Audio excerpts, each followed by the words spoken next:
اللهم صل على محمد وعلى آله وصحبه وسلم. نحمد الله العلي العظيم والصلاة والسلام على رسوله النبي الكريم. أما بعد، فأعوذ بالله من الشيطان الرجيم. بسم الله الرحمن الرحيم.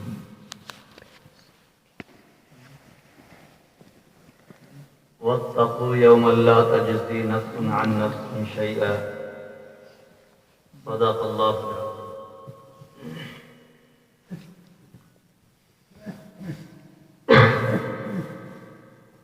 اللهم صل على محمد وعلى آل محمد كما صليت على إبراهيم وعلى آل إبراهيم إنك حميد مجيد. اللهم بارك على محمد وعلى آل محمد كما باركت على إبراهيم وعلى آل إبراهيم إنك حميد مجيد. قابل احترام بزرگوں، کل آخر میں ایک لفظ کہا تھا کہ کام تو عمل سے بنتا ہے، نہ کہ تقریر سننے سے. تقریریں اگر ہم پوری رات بھی سنتے رہیں تو نہ کافی ہیں، اور عمل اگر چھوٹا بھی اخلاص کے ساتھ کر لیں تو وہ ہمارے لیے کافی ہے.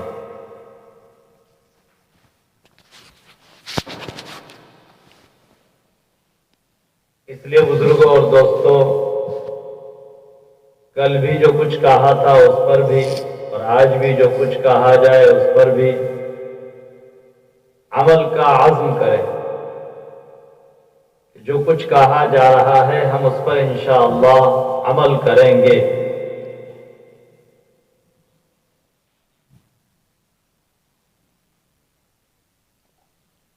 بیٹری کو چارج کرنے کے طور پر حضرت امام صاحب دامت برکاتہم نے بہت کچھ کہا ہے. اس لیے میں آخر میں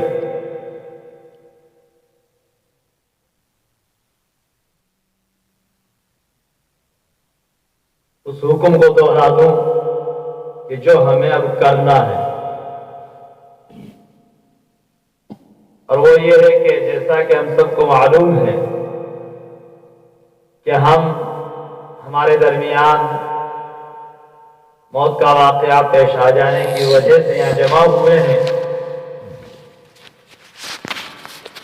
اب ہم اس موت کے مسئلے سے موت کے بعد غم کی مجلس کو ختم کس طرح کرنا چاہیے اور کس طرح نہیں کرنا چاہیے، کتنا رکھنا چاہیے اور کتنا نہیں رکھنا چاہیے، یہ ایک ہمارے درمیان بڑا اہم مسئلہ ہے.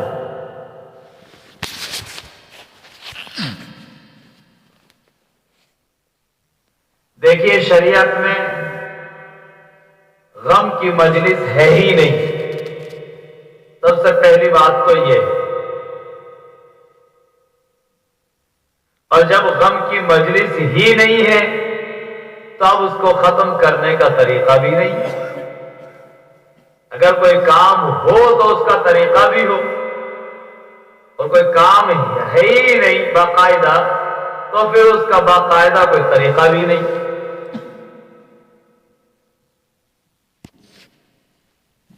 اب انسان کو اپنی فطری طور پر اگر غم ہو رہا ہے اور انسان سوگ کر رہا ہے، غم کر رہا ہے، تو شریعت اس کو 3 دن تک سوگ کرنے، غم منانے کی اجازت دیتی ہے. اگر تجھے دکھ تکلیف میں گھر میں بیٹھنا ہے، اپنے کام کاج کو بند رکھنا ہے، اپنے چولہے کو بند رکھنا ہے، تو تجھے 3 دن کی اجازت ہے. 3 دن کے بعد تو تیری اپنی معمول کی زندگی گزارنی شروع کر دے. جیسے اپنے درمیان موت آنے سے پہلے تو اپنی زندگی گزار رہا تھا، ٹھیک اسی طریقے سے اپنی زندگی گزارنی واپس شروع کر دے. بس اب وہ سارے کام چھوڑ کر واپس معمول کی زندگی پر آنے کے لیے کوئی طریقہ کرے، کسی کو جمع کرے، کچھ کھانا پکانا کرے یا کچھ اور کرے، جو ہمارے درمیان چلتا ہے ان میں سے کچھ کرے، ایسا کوئی طریقہ نہیں ہے شریعت میں ایسا کوئی طریقہ نہیں۔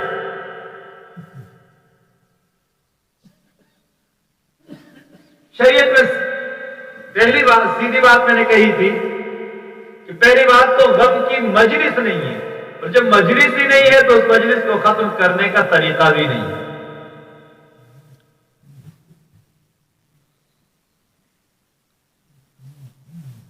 اس لیے میرے بھائیوں، حکم یہی ہے کہ ہم اس پر عمل کر لیں۔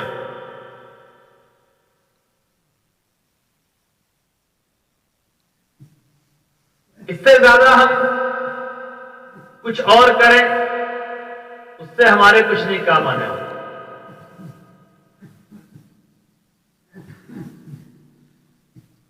اللہ رب العالمین نے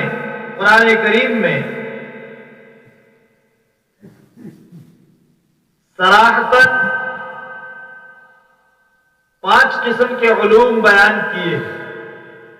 5 قسم کے علم بیان کیے ہیں۔ ان 5 قسم کے علم میں سے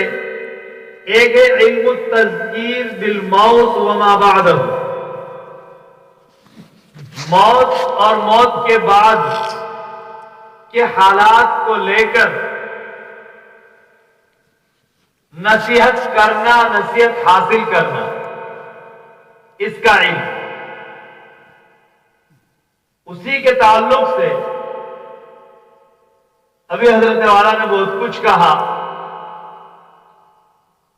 اور پھر وہی چیز ہے کہ میں نے ابھی خطبے میں جو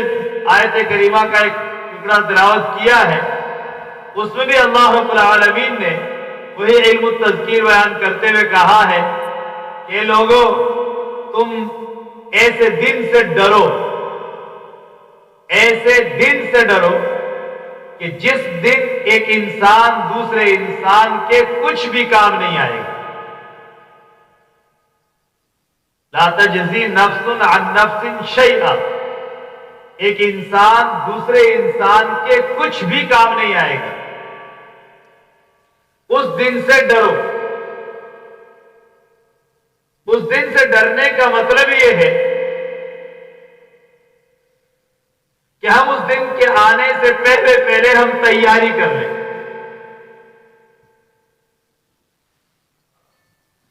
تیاری ہم اپنے جیب سے، اپنی پیسوں سے اپنی جیب بھر لیں کہ وہ کوئی کام آ جائے، یا ہم بڑے بڑے لوگوں سے اپنے تعلقات بنا لیں کہ ان کی سفارشات ہمارے کام آ جائیں، یا ہم لٹھ باز قوم سے دوستانہ رکھ لیں کہ وہ ہمارے مد مقابل کو دھکا دے دے اور ہماری جان بچا لے، یا زبان دراز لوگوں سے ذرا بہترین قسم کے تعلقات بنا لیں کہ وہ زبان دراز لوگ ہمارے مد مقابل کو دھکا دے دے اور بہترین قسم کا جواب دے دے، یا خوب مالدار قسم کے لوگوں کو اپنا بنا لیں کہ وہ ہمارے اس وقت میں اپنا پیسہ دے کر ہماری جان بچا لیں۔ بزرگوں اور دوستوں، یہ سارے کے سارے طریقے یہاں دنیا میں انسان استعمال کرتا اور ناز کرتا ہے، حتیٰ کہ انہی چاروں چیزوں میں سے کسی ایک چیز کا سہارا لے کر کسی نہ کسی کے ظلم پر اتر آتا ہے۔ قرآن کریم نے اسی آیت کریمہ کے اگلے جملے میں صاف کہا ہے وَلَا تُقْبَلُ لَهُمْ شَفَاعَةٌ، کسی کی شفاعت قابل قبول نہیں۔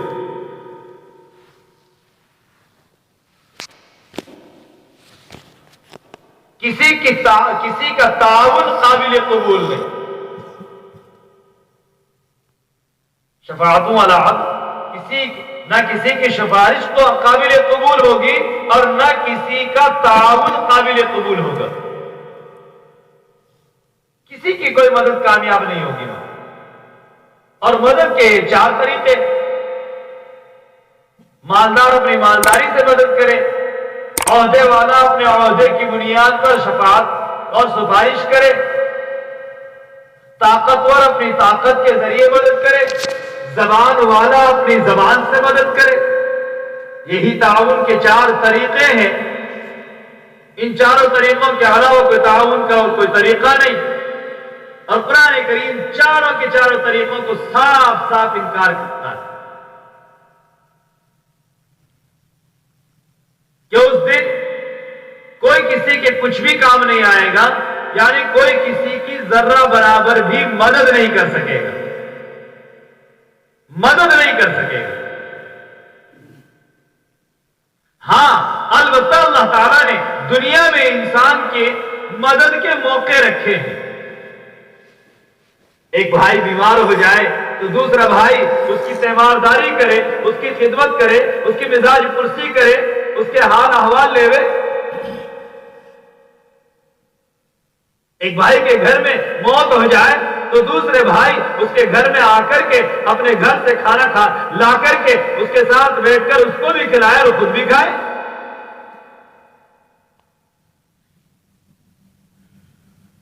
اس کے غم کو ہلکا کرنے کے لیے اس سے باتیں کرے، اس سے دل لگی کرے، اس سے ہنسی مذاق کرے، اس کو ادھر ادھر کی باتوں میں مشغول کرے، تاکہ وہ جتنا باتوں میں مشغول ہوگا، دوسری چیزوں میں مشغول ہوگا، اتنا ہی اس کا غم ہلکا ہوگا.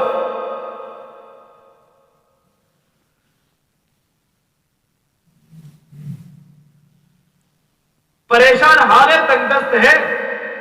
تو اس کی پریشانی کو دور کرنے کے لیے تمہارے پاس جو کچھ اسباب ہیں وہ اسباب استعمال کرو.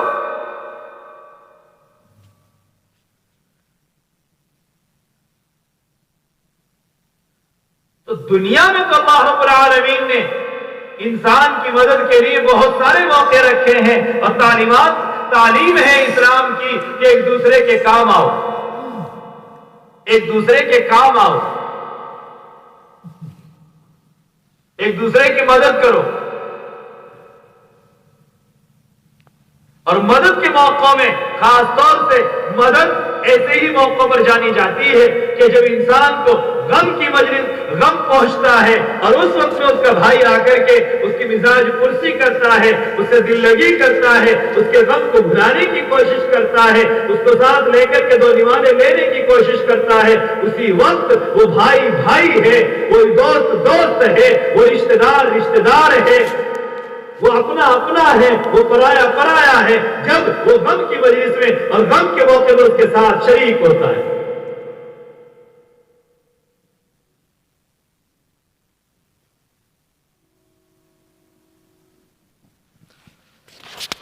اگر انسان کے دکھ میں کام نہ آئے، انسان کی بیماری میں کام نہ آئے،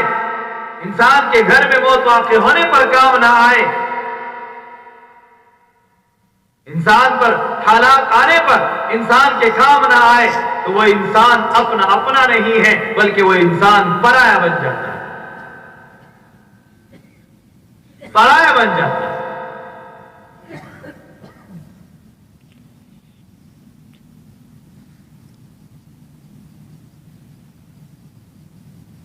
قرآن کریم نے صاف صاف کہا ہے انما المؤمنون اخوہ، کہ ایمان کی نسبت پر سارے کے سارے ایمان والے بھائی ہیں.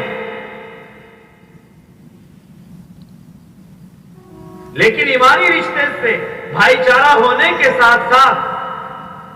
قرآن کریم اسی صورت میں آگے کہتا ہے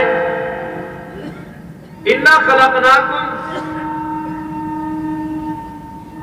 شُعُوبًا وَقَبَائِلَ، کہ ہم نے تم لوگوں کو شاخوں میں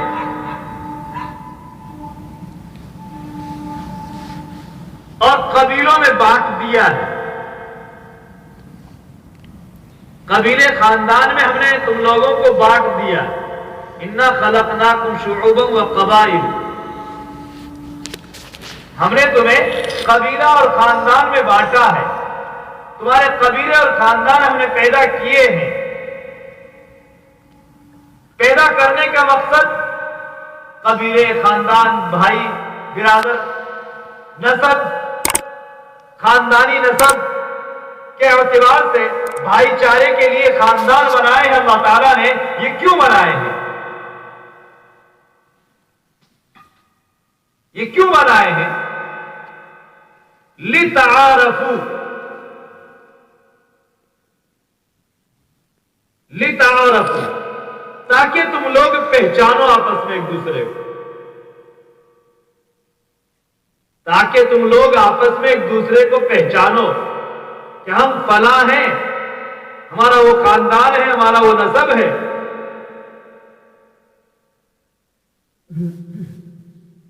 تو خاندان اور قبیلے اللہ تعالیٰ نے اس لیے بنائے ہیں کہ پہچانو، اور پہچاننے کا مطلب یہ ہے کہ ایک دوسرے سے محبت کرو۔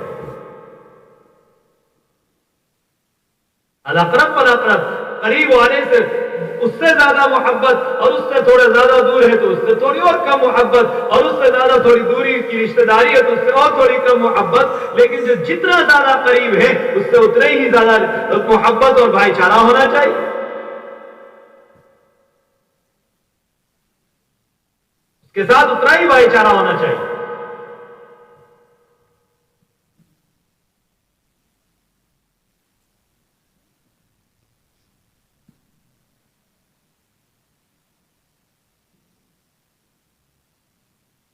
قرآن کریم نے خاندان اور ہمارے قبائل کا ذکر کیا، اس لیے کیا کہ تم آپس میں پہچانو اور آپس میں ایک دوسرے سے محبت کرو۔ اس کے برعکس دنیا والے جو انسانوں کو بانٹتے ہیں وہ پیار و محبت کے لیے نہیں بانٹتے، بلکہ ایک دوسرے سے دور کرنے کے لیے بانٹتے ہیں۔ قرآن نے جو بانٹنے کی بات کہی قبیلوں اور خاندان میں، وہ اس لیے کہی کہ تم جڑو، اور دنیا والے جو بانٹنے اور بٹنے کی باتیں کرتے ہیں وہ اس لیے نہیں کرتے کہ تم جڑو، بلکہ وہ اس لیے کرتے کہ تم ٹوٹو۔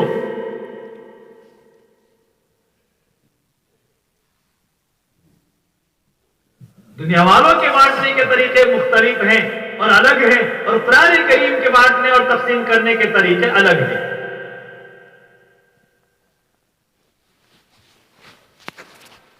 نبی علیہ الصلوۃ والسلام نے جب لا الہ الا اللہ محمد الرسول اللہ کی جب صدا لگائی تھی تو اس وقت کے باطل نے یہ کوشش کی تھی، یہ ہوا پھیلائی تھی، دوسرے لوگوں کو ورگلایا تھا کہ ہمارے درمیان محمد نامی شخص نے آ کر کے توڑ پیدا کر دیا ہے، توڑ پیدا کر دیا ہے۔ لیکن میرے بھائیوں یاد رکھو، ہم خوب سنتے ہیں کہ نبی علیہ الصلوۃ والسلام نے ایمان کی نسبت پر جو لوگوں کو جوڑا تھا اور جوڑ کے اندر جو محبت دی تھی، جو بھائی چارہ دیا تھا، وہ بھائی چارہ نہ تو دنیا نے اس سے پہلے کبھی دیکھا ہے اور نہ اس کے بعد کبھی دنیا دیکھ سکے گی قیامت تک۔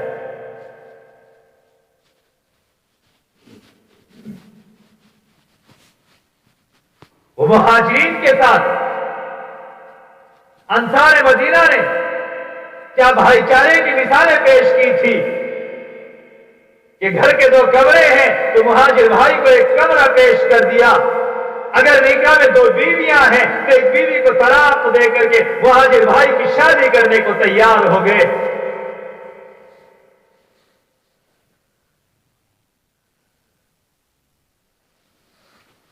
جتنی زمین ہے اس کے 2 حصے کرنے کو تیار ہو گئے، جو مکان ہے اس کے 2 حصے کرنے کو تیار ہو گئے، اگر بیوی یا 2 ہیں تو ایک بیوی کو طلاق دے کر کے مہاجر کی نکاح میں دینے کے لیے تیار ہو گئے، اور دی ان لوگوں نے۔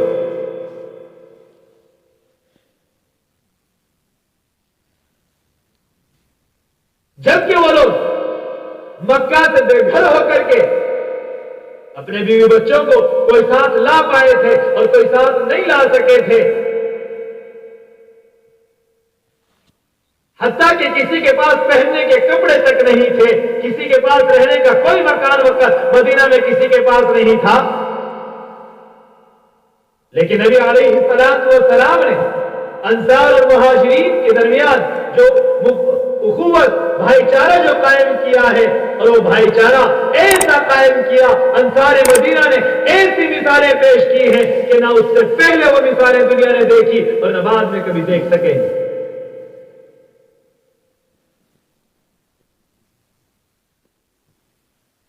تو میرے بھائیوں، کہنا یہ ہے کہ قرآن کریم یا اس نبی علیہ السلام کا پیغام بانٹنے کی جو بات کرتا ہے وہ حق پر جمع ہونے کی کرتا ہے، نہ کہ بانٹنے کی۔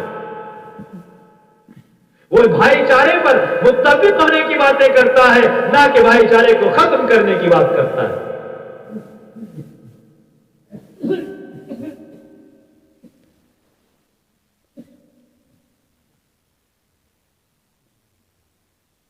یہ تو انگریز کا نعرہ تھا، یہ تو انگریز کا نعرہ تھا، لڑاؤ اور راج کرو، کھانا جنگی ڈالو اور راج کرو۔ اسلام کھانا جنگی نہیں سکھلاتا، اسلام لڑائیاں نہیں سکھلاتا، اسلام توڑ کرنا نہیں سکھلاتا، بلکہ اسلام تو بھائی چارے کی دعوت دیتا ہے،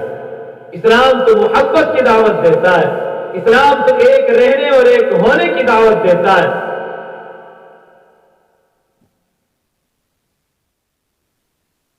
قبیلے خاندان بنائے ہیں وہ صرف پہچان کے لیے بنائے ہیں، صرف نسب محفوظ رکھنے کے لیے بنائے ہیں، اس سے آگے اسلام کوئی بانٹنے کی کوئی بات نہیں کرتا۔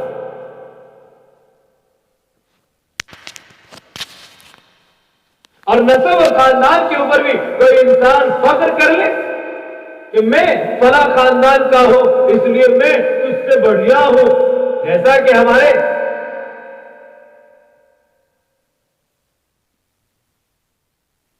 غیر مذہب کے بھائی، ان کے درمیان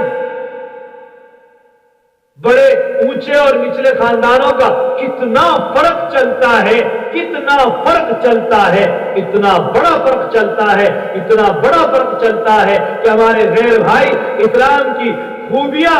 نوٹ کرنے پر جب آتے ہیں تو یہ خوبی سب سے بڑی خوبی ہمارے ہی راجستھان کے ایک شخص نے بھی نوٹ کی تھی کہ صاحب آپ نے اسلام کیوں قبول کر لیا؟ آپ تو بڑے دانشمند انسان ہیں، آپ تو بڑے عہدے اور پد کے مالک تھے، پھر بھی آپ نے اسلام قبول کر لیا، آخر وجہ کیا بنی؟ اگر آپ کو اپنا ہی مذہب چھوڑنا تھا اور کسی اور مذہب میں جانا ہی تھا تو عیسائیت موجود تھی، دوسرے مذاہب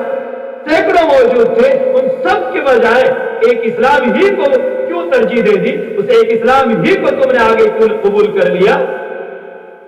تو شخص نے اسلام کی خوبیاں بیان کرتے ہوئے ایک سب سے پہلی اور سب سے بڑی خوبی جو شخص نے نوٹ کی تھی، جس کی بنیاد پر اپنے اسلام کے قبول کرنے کی وجہ بیان کر رہا تھا، وہ یہ کہہ رہا تھا کہ میں نے اسلام اس لیے قبول کیا کہ اسلام کے علاوہ جتنے بھی مذہب ہیں سب میں مجھے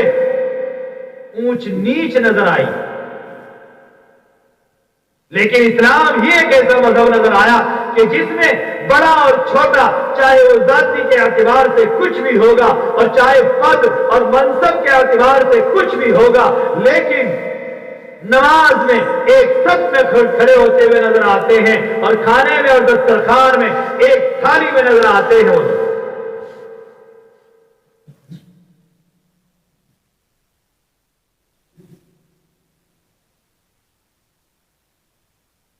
نماز میں ایک سب میں نظر آتے ہیں، چاہے وہ کتنا ہی مزدور ہوگا اور چاہے بڑے پیچھے چاہے کتنے ہی بڑے مالدار اور کتنے ہی بڑے عہدیدار کھڑے ہوں گے، چاہے چودھری اور پنچ اور مالک سے مالک دھنی دھوری کتنے ہی بڑے کھڑے ہوں گے، لیکن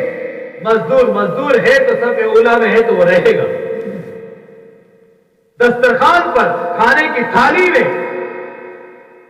ایک مزدور ہے اور ایک اعلیٰ قسم کا پڑھا لکھا اور کسی عہدے کا مالک ہوگا یا بڑا مالدار ہوگا، لیکن دسترخوان پر ایک تھالی میں ایک ہے۔ تو میرے بھائیوں، اسلام کی تو یہ خوبی ہے، اسلام کی تو یہ خوبی ہے کہ سب کو ایک رکھنے کی کوشش کرتا ہے، کسی میں کوئی فرق نہیں کرتا۔ جب اسلام کی یہ خوبی ہے کہ ایک تھالی میں بیٹھو، ایک دسترخوان پر بیٹھو، ایک صف میں کھڑے ہو جاؤ،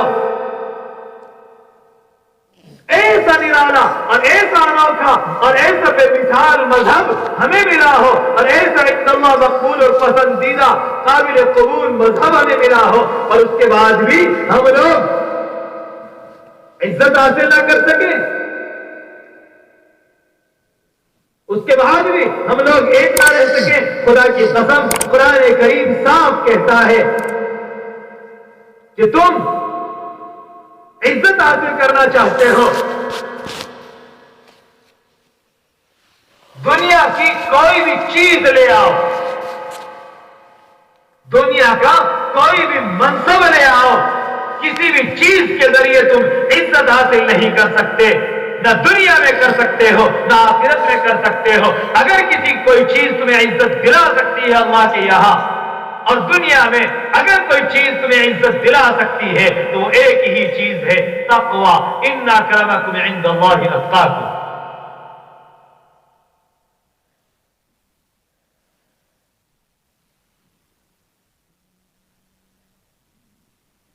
اور تقوی کا مفہوم یہ ہے، تقوی کا مفہوم یہ ہے، تقوی کا مطلب یہ ہے، تقوی کے معنی یہ ہے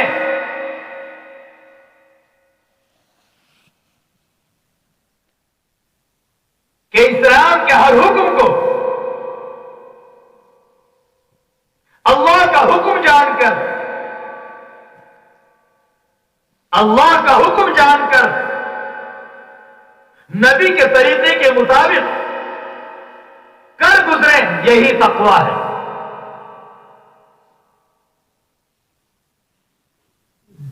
چاہے اس حکم کو پورا کرنے میں دنیاوی اعتبار سے ظاہری طور پر، وقتی طور پر ہمیں کتنی ہی اپنی بے عزتی کیوں نہ محسوس ہو رہی ہے، ہمیں کتنا ہی اپنا ناک کٹتا ہوا نظر کیوں نہ آ رہا،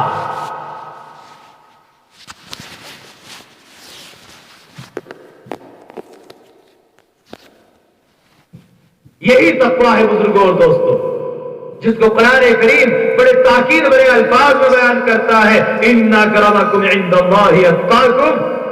تم میں قابل عزت، قابل عزت، قابل عزت اللہ کے دربار میں اگر کوئی ہے تو وہ ہے جو سب سے بڑا متقی اور پرہیزگار ہے۔ متقی اور پرہیزگار وہی شخص نہیں ہے جو صرف مسجد کا پابند ہو، بلکہ ہر وہ شخص متقی اور پرہیزگار کہلاتا ہے جو اللہ کے ہر حکم کو عبادت کے مسئلے میں، معاملات کے مسئلے میں اور معاشرت کے مسئلے میں، اخلاقیات کے مسئلے میں، چار قسم کی زندگی ہے، معاملاتی زندگی، عبادت کی زندگی اور معاشرت کی زندگی اور اخلاقیات کی زندگی۔ معاشرت کی زندگی کا مطلب ہے رہن سہن، رہن سہن، شوہر اور بیوی کا آپس میں رہن سہن، والدین اور اولاد کا باہمی رہن سہن، دو بھائیوں کا آپس میں رہن سہن، دو پڑوسیوں کا آپس میں رہن سہن، ایک خاندان کا آپس میں رہن سہن، یہ معاشرت کہلاتی ہے، یہ معاشرت کہلاتی ہے۔ تو معاشرت کے باب میں، رہن سہن کی زندگی میں انسان وہ کام کرے، ویسی زندگی اختیار کرے جو اللہ کے نبی صلی اللہ علیہ وسلم نے سکھلائی ہے۔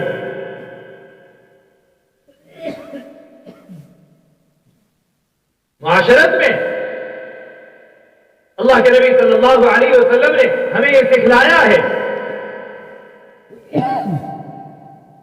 کہ جب تم میں سے کسی کو دکھ پہنچے، جب تم میں سے کسی کے درمیان غم کا واقعہ پیش آ جائے تو تم لوگ اس کے کام آؤ، اس کے غم کو دور کرو۔ اور کام آنے کا طریقہ یہ ہے کہ زیادہ سے زیادہ 3 دن تک، اگر اس کو جیسا غم ہے، اگر اس کا غم ایک دن میں ہلکا ہو سکتا ہے تو ایک ٹائم صحیح،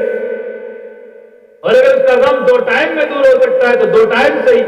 اور 3 ٹائم میں دور ہو سکتا ہے تو 3 ٹائم صحیح، اور 3 ٹائم میں نہیں تو 4 ٹائم میں صحیح، اور 4 میں نہیں تو 5 میں صحیح، اور 5 میں نہیں تو 6 ٹائم یا 7ویں ٹائم میں تو ہر حال میں اسی کے چولہے پہ پکاؤ اور اس کو کھلاؤ۔ ہاں 6 ٹائم تم بھائی برادر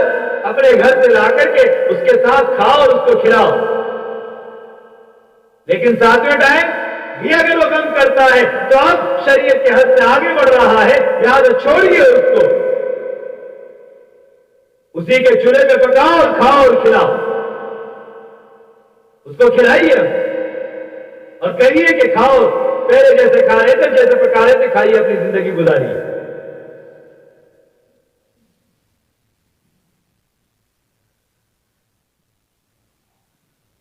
یہ معاشرت ہے، یہ رہن سہن ہے۔ اس معاشرت کو اس طریقے سے ہم گزاریں گے تو ہم متقی کہلائیں گے، ہم متقی کہلائیں گے، نبی والے اخلاق سے اپنے آپ کو آراستہ کرنے والے بنیں گے اسی راستے سے۔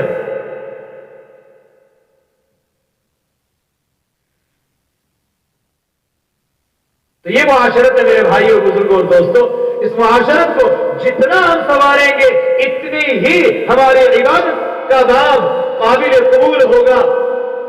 اور جتنی معاشرت میں توڑ کی شکلیں اور صورتیں پیدا ہوں گی اتنی ہی ہماری عبادت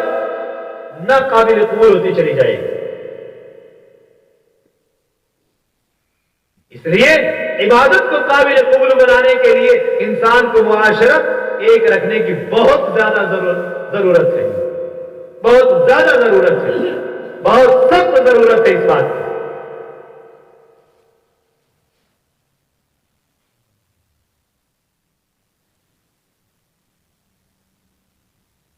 یہ 5 قسم کے دروازے،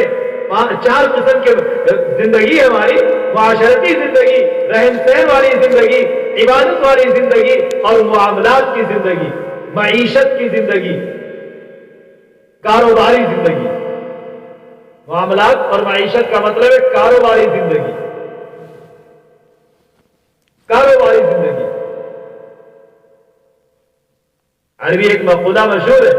کہ تعاشروا کالاخوان تعاملوا کالاجاری۔ معاشرت رہن سہن بھائیوں کی طرح رکھو اور معاملات اجنبیوں کی طرح رکھو۔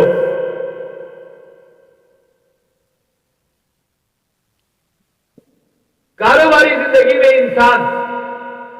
جتنا سچ کا پاس و لحاظ رکھے گا،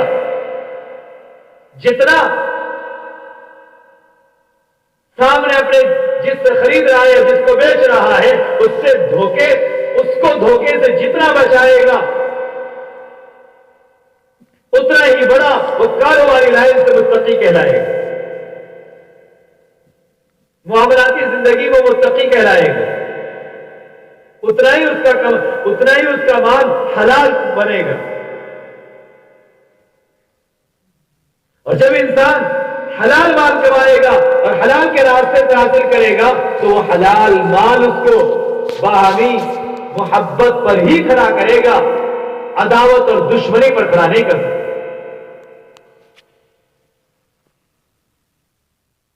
ناجائز راستے سے اگر کمائی آتی ہے تو پھر وہ کمائی محبتوں کو ختم کرتی ہے، دلوں میں دوریاں پیدا کرتی ہے، نفرتیں پیدا کرتی ہے، بھائیوں سے علیحدہ رکھنے کی کوشش کرتی ہے اس کو۔ وہ کمائی دل میں ایک وسوسہ چھوڑتی ہے کہ کیا ہو گیا اگر بھائی نہیں ہے تو. آج کی دنیا میں تو سب کچھ پیسوں سے ہوتا ہے. پیسے پھینکو اور کھیل دیکھو.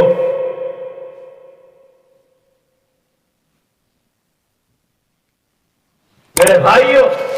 پیسوں سے ساری چیزیں نہیں ہوتی. محبتوں سے جو چیزیں ہوتی ہیں وہ کبھی بھی پیسوں سے نہیں ہو سکتی. اور ناجائز کمائی محبتوں کا دشمن ہے. اس لیے اپنی معاملاتی زندگی میں، اپنی کمائی کاروباری زندگی میں انسان کو بہت چوکنا رہنا چاہیے، بہت چوکنا رہنا چاہیے.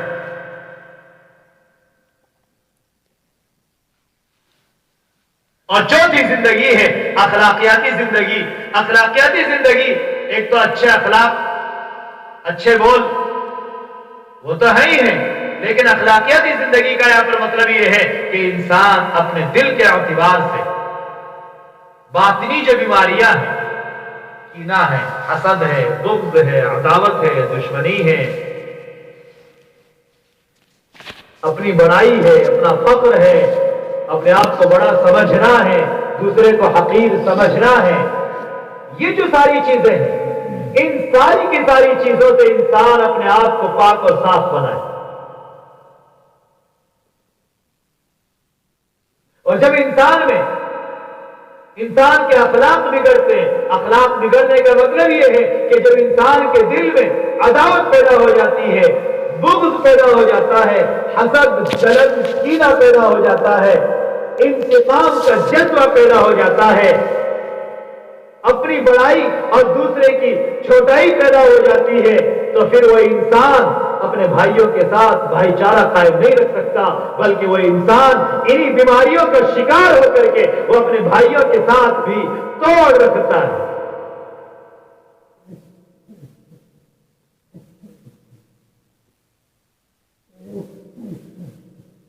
انہی اخلاقیات کے بگڑنے پر اللہ کے نبی صلی اللہ علیہ وسلم فرماتے ہیں کہ جب اخلاقیات بگڑ جاتے ہیں، بغض اور حسد اور کینہ اس کے دل میں جب پیدا ہو جاتا ہے، تب اس کی نیکیاں، اس کے اندر کی بیماریاں ایسے کھا جاتی ہیں، ایسے کھا جاتی ہے جس طریقے سے لکڑی آگ کو جلا دیتی ہے، جس طریقے سے زنگ لوہے کو کھا کر کے خاکستر کر دیتا ہے، گلا دیتا ہے، ٹھیک اسی طریقے سے باطنی بیماریاں، اندر کی بیماریاں، اور اندر کی بیماریوں کا مطلب کہ کینہ، بغض، حسد، اپنی بڑائی، دوسرے کی حقارت، یہ جو دلوں میں پیدا ہو جاتی ہے تو پھر اس انسان کی نیکیاں ایسے ختم ہو جاتی ہیں، ایسے راکھ ہو جاتی ہے جس طریقے سے آگ لکڑی کو راکھ بنا دیتی ہے.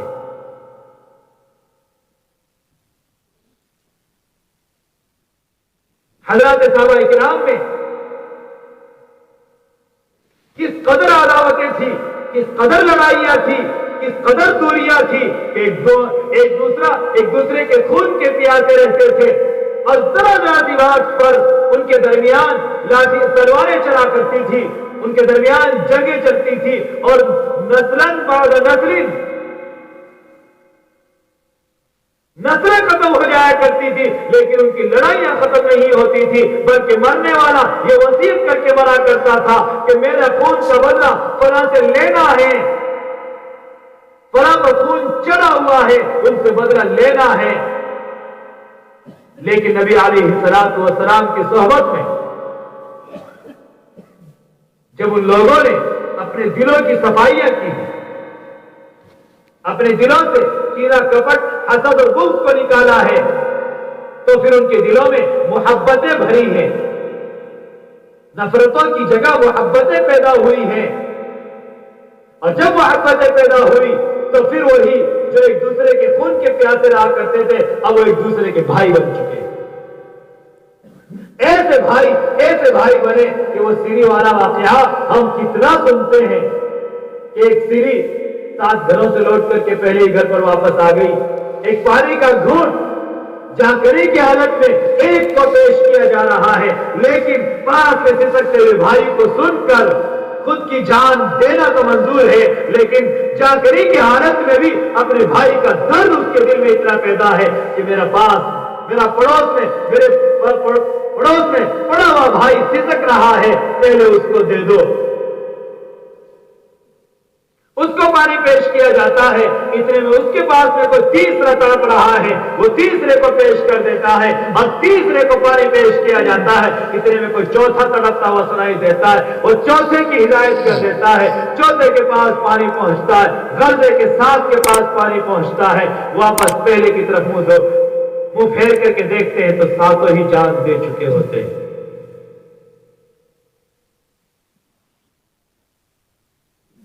ایک دوسرے کی پیاس بجھانے میں جان دینے والے بن گئے تھے۔ وہ کیسے اور کب بن گئے تھے؟ میرے بھائیوں، دلوں کی بیماریاں دور ہو گئی تھی، اس لیے وہ آپس میں ایک دوسرے کے لیے جان قربان کرنے والے تھے۔ خود کو پیاسا مرنا منظور تھا، خود کو بھوکا مارنا منظور تھا، خود کو ننگا رکھنا منظور تھا، سب کچھ تھا، لیکن پڑوسی کو اور بھائی کو بھوکا دیکھنا نہیں چاہتے تھے۔ یہ سارا بھائی چارہ کہاں سے آیا تھا؟ یہ دل کی بیماریاں ان کی اللہ کے نبی صلی اللہ علیہ وسلم کی صحبت سے دور ہو گئی تھی، دلوں کے اعتراض سے وہ شفا یاب ہو گئے تھے، انہوں نے شفا پالی تھی، اس لیے اللہ تعالیٰ نے ان کے دلوں میں محبت پیدا کر دی۔ اس لیے میرے بھائیوں، ضرورت ہے کہ ہم باہمی محبت پیدا کر کے اپنی زندگی کو خوشگوار بنائیں، اچھی بنائیں، اور جتنی باہمی محبت اور محبت کے ساتھ اپنی زندگی کو خوشگوار بنائیں گے اتنی ہی زندگی پر لطف اور مزیدار ہے، اور جتنی محبت ہو، جتنی دلوں کی دوریاں ہوں گی اتنی ہی زندگی اجیرن اجیرن اجیرن۔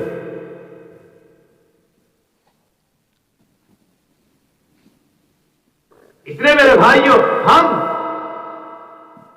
نہ اپنے تعلقات پر، نہ اپنی مالداری پر، نہ اپنے عہدے پر، نہ اپنی طاقت پر گھمنڈ کریں۔ باطنی بیماریاں جو پیدا ہوتی ہے وہ انہی چاروں چیزوں سے پیدا ہوتی ہے۔ کسی کو اپنی ذاتی صلاحیت پر ناز ہوتا ہے، کسی کو اپنی مالداری پر ناز ہوتا ہے، کسی کو اپنی طاقت پر غرور ہوتا ہے، کسی کو اپنے منصب پر غرور آتا ہے، کسی کو اپنے تعلقات پر غرور آتا ہے۔ اور جب ان چاروں چیزوں میں سے کسی چیز پر غرور آتا ہے تو پھر دل کے اندر انتقام کی آگ لگ جاتی ہے، بدلے کی آگ جاگ جاتی ہے، خوب سلگ جاتی ہے، اتنی سلگ جاتی ہے کہ بس ایک دوسرے کو جلانے کی کوشش ہوتی ہے۔ یہی اخلاقیات ہے۔ تو معاشرت صحیح ہو، معاملات صحیح ہو، عبادات صحیح ہو اور اخلاق صحیح ہو، یہ چاروں زندگیاں جب صحیح ہوں گی تو ہم متقی اور عزت دار ہیں۔ اللہ تعالی ہم سب کی ان چاروں زندگیوں کو ٹھیک کرنے کی ہم سب کو توفیق نصیب فرمائے۔ اور چونکہ ہمارے درمیان موت کا واقعہ پیش آیا ہوا ہے، تقریروں سے میرے بھائیوں ہماری رسمیں ختم نہیں ہوں گی، بلکہ ہم مل بیٹھ کر رسموں کو ختم کرنے کے لیے باہمی متفق ہو کر کے جب ایک رسم کو ختم کرنے کے لیے آمادہ ہوں گے کہ بھائی غم کا طریقہ، اور غم تو 3 دن کا ہے، اس سے آگے کچھ بھی نہیں ہے، اس لیے میرے بھائیوں غم آج ہمارے غم کو تیسرا دن ہو چکا، اس لیے میری رائے یہی ہے کہ ہم کل سے اپنے غم کی مجلس کو ختم کر دیں اور اپنی معمول کی زندگی گزارنا شروع کر دیں۔ اللہ تعالی ہم سب کو عمل کی توفیق نصیب فرمائے۔ جو کچھ کہا ہے اگر کچھ سخت کہہ دیا تو معاف فرمائے، جو کچھ سخت کہہ دیا مجھے معاف فرمائے۔ یقیناً بات تو وہی ہے جو کہی ہے، لیکن کسی کو سخت لگ گئی ہو تو میری بات کو معاف فرمائے، لیکن عمل کی کوشش کریں۔ اللہ تعالی ہم سب کو عمل کی توفیق نصیب فرمائے۔ وآخر دعوانا الحمدللہ رب العالمین۔